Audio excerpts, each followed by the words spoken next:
What I'm using a 1mm nozzle. This is a 1mm nozzle. We have 2mm, 3mm.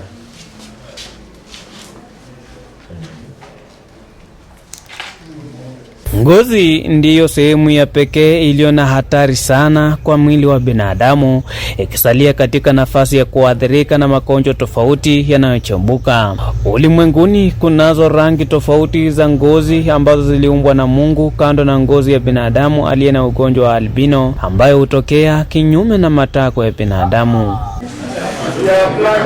Ualbino ni hali ya kijeni iliyoathirishwa na kukosekana kwa melanini, rangi inayohusika na ngozi, nywele na rangi ya macho ambayo huwa tofauti sana na binadamu wa kawaida. Wengi wao hufanana sawia na wazungu, ila ngozi yao nyepesi sana isiyo na nguvu ya kudhibiti maumivu yeyote, miale ya jua, baridi kali na vinginevyo vitu hatari vinavyoweza kuwaguza. Kutokana na hali hiyo, watu wenye hali hii huwekwa katika kundi moja na walemavu.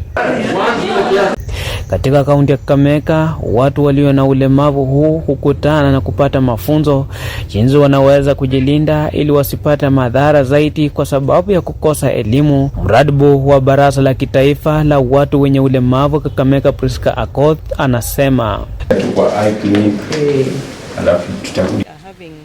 three activities. One is awareness creation on matter skin cancer awareness creation on the importance of application of sunscreen, proper application of sunscreen, as well as proper dressing, because as we know, persons with albinism are susceptible to skin cancer because of the sun rays.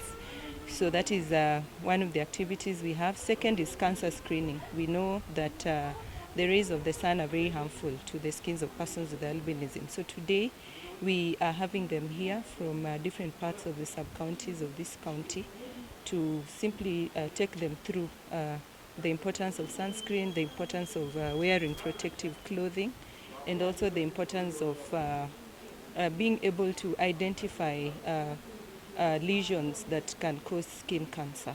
So today we are also having as we do the skin cancer, we'll also be taking them through cryotherapy.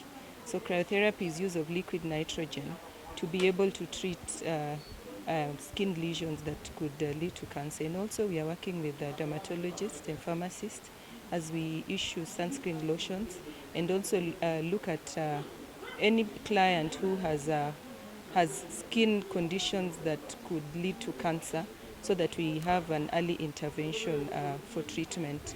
That is also a program that the council has. We have previously had clients who had skin cancer. They were treated due to early intervention and they have gotten well.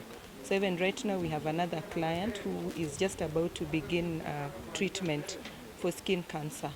So that is why we are here today. So I would encourage all persons with albinism and caregivers and parents of children or persons with albinism to ensure that they properly dress up with protective clothing, that is wide brim hats and long-sleeved hats, together with the proper application of sunscreen.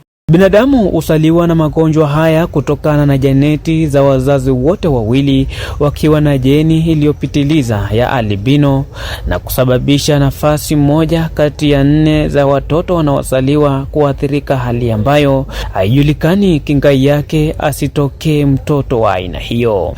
Albino hauna tiba, ila matibabu kimsingi yanayohusu kudhibiti na kutuliza maumivu ya mwili, kama anavyosema mtaalamu anayepambana na maradhi ya ngozi eneo hilo. It is not specifically or only screening for skin cancer, but also we are screening those patients living with albinism for the case of trying to identify which skin issues they have. And in the morning we had started with a sensitization meeting for healthcare workers to empower them with knowledge about albinism. And this one took around 1.5 hours in the morning before we proceeded to come here for the actual screening. So these people, why do we screen them? We have to screen them because Albinism basically is a genetic condition which do not have a cure. So what we do what we call preventive measures. And these preventive measures entails provision of sunscreen. And before we do that, we have to do what we call the examination, physical examination, to ascertain which skin lesions they may be having, because they are more susceptible to what we call sunburn, because they lack what we call melanin. And melanin protects them from what we call the effect of ultraviolet light, that is UVA and UVB. And this one actually damages their skin. What we do when they come, we have actually to examine them, because we say dermatology is a visual specialty, whereby you have to see and feel. So condition like solar elastosis, you can see and you can feel. Condition like solar keratosis, these are malignant tumors in situ. What we mean that, they can progress to become malignancy. So that is why we have to do what we call early detection and subsequent investigation. And that is why we say that if a patient comes with a skin lesion which is suspicious of cancer, we have to do what? We have to move with speed. We collect specimens for histopathology, whereby that one will confirm if that it is skin cancer or not. And more so, we are also giving them information, the skin care, how they can take care of their skin. By doing what? By wearing wide brim hats. And that one also prevents them from getting the sunburn. Huh? We also advise them to put on a long-sleeved shirt, to put on trouser, and to put on also a pair of shoes, so that we minimize those areas which are exposed to sunburn. And when we do that, we also inform them how to use sunscreen, because most of them, they may not be knowing how to use the sunscreen, because they think that sunscreen is just an alternative of other lotion. So others, they apply sunscreen on the whole body as opposed to only areas which are exposed to sun. Another thing is that we tell them the amount of sunscreen they're supposed to use. And here we have SPF 50 plus. That SPF stands for sun protective factor of 50 plus. And we have also sun protective factor of 30. We also give them what we call lip balm, because also we fear that if their lips are exposed to the ultraviolet light and UVB, they are likely to develop what we call actinic cheilitis, that is inflammation of the lip, which prolonged exposure to sunlight, it can also progress to what we call the cancer of the lip.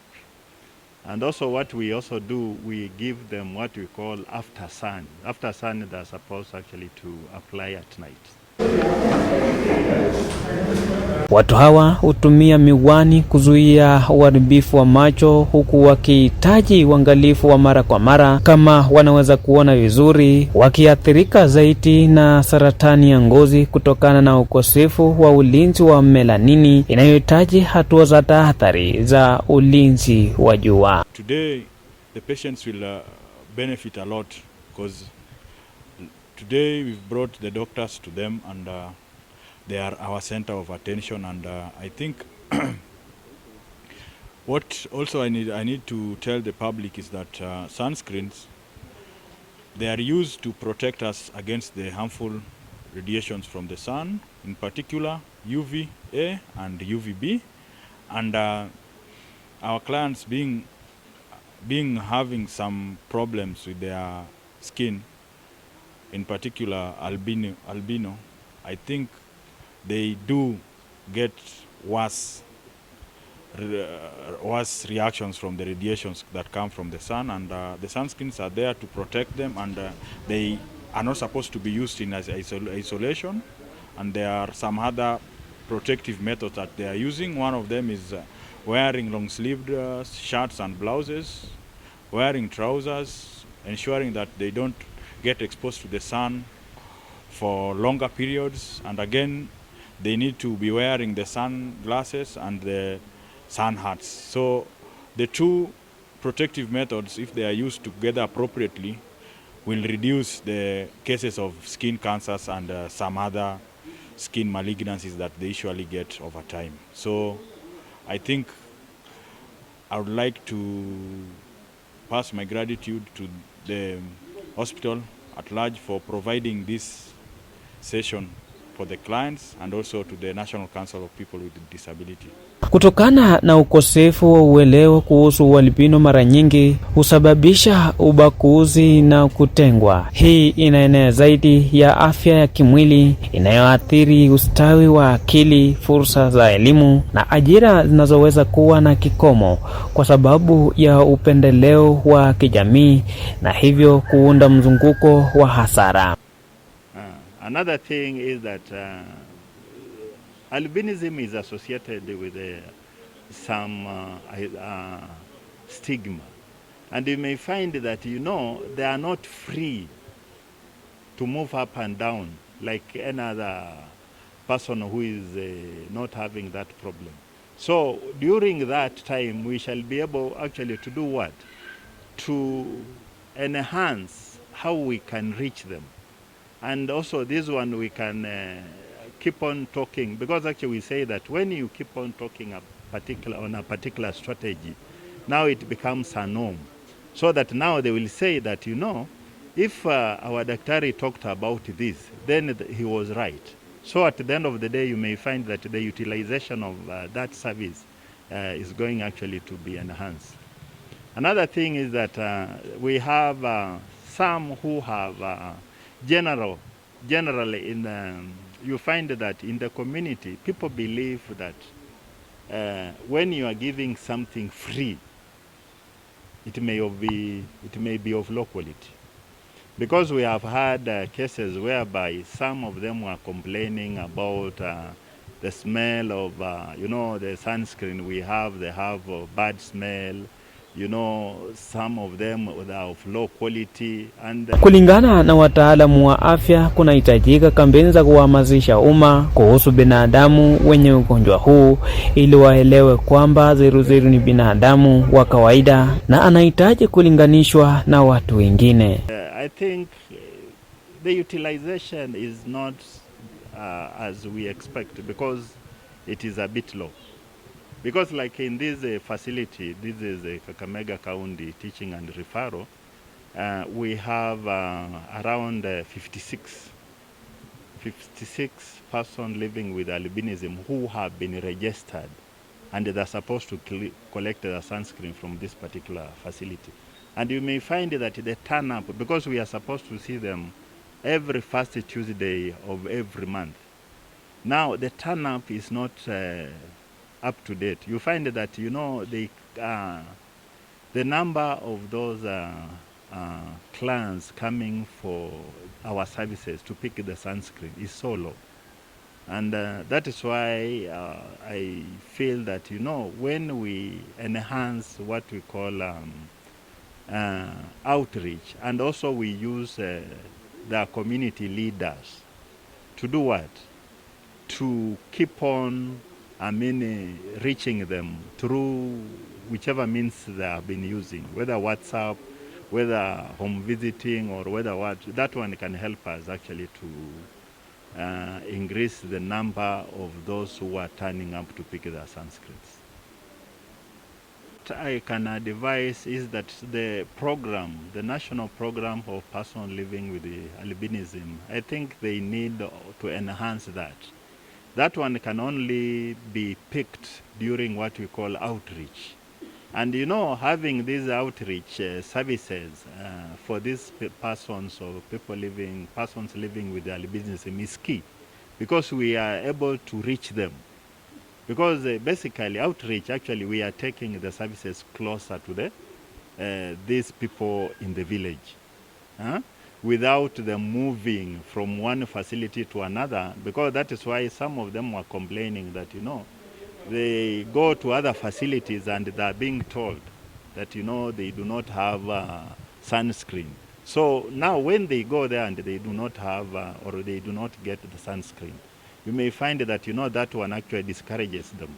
So next time they will not go because they will assume that we do not have the sunscreen. I think that. Here we are lucky to have an organized system that, when they come, they must pass through the skin clinic. The skin clinic, when they pass here, we do what we call the physical examination. After taking the history, we do the physical examination to ascertain any lesion which is suspicious. And also we do what we call counseling, and also we advise them on how to use the sunscreen. And that is key. So to me, in a nutshell, I can say that we need to enhance and to streamline the outreach services for these clients, because we cannot say that the clients are not there. And also come to our facilities and see our dermatologists to ensure that they do not develop any skin cancers. And also to our communities, we should embrace persons with albinism. They're just people like us. The only thing is the lack of melanin that is giving them a different skin color. But they are people like us. We should not stigmatize them. We should involve them in everything and not target them for any attack or whatsoever. So that is my message for everybody. Yes.